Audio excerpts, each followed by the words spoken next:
നാട്ടിലൊന്നും അന്വേഷിച്ചല്ലോ ഞാൻ ആരായിരുന്നു ചെയ്യണ്ട ഞാൻ എന്തായിരുന്നു ചെയ്യണ്ട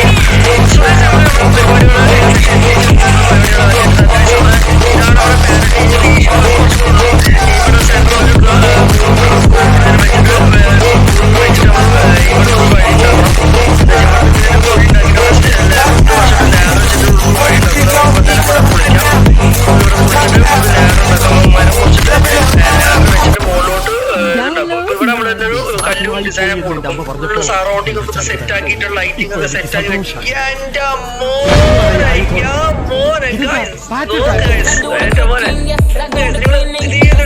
എന്റെ പാരന്റ്സിന് എത്ര റീച്ച് കൊടുക്കാൻ സൈഡ് കാണിച്ച സൈഡ് കറക്റ്റ് കിട്ടുള്ളൂ കേട്ടോ. പാരന്റിന്റെ സൈഡ് വ്യൂ ഉണ്ടാവും, ഫ്രണ്ടിന്നും സൈഡിൽ നിന്നൊക്കെ വേറെ സംഭവത്തിന് വേറെ സ്പെഷ്യാലിറ്റി. ഫ്രണ്ടിൽ നോക്കുമ്പോഴായിട്ടുണ്ട്, സൈഡിൽ നോക്കുന്നുണ്ട്, സൈഡിൽ നിന്നും ബാക്കിൽ നിന്നൊക്കെ പൊടി പൊടി സാധനം. ഇവിടെ മരങ്ങളെ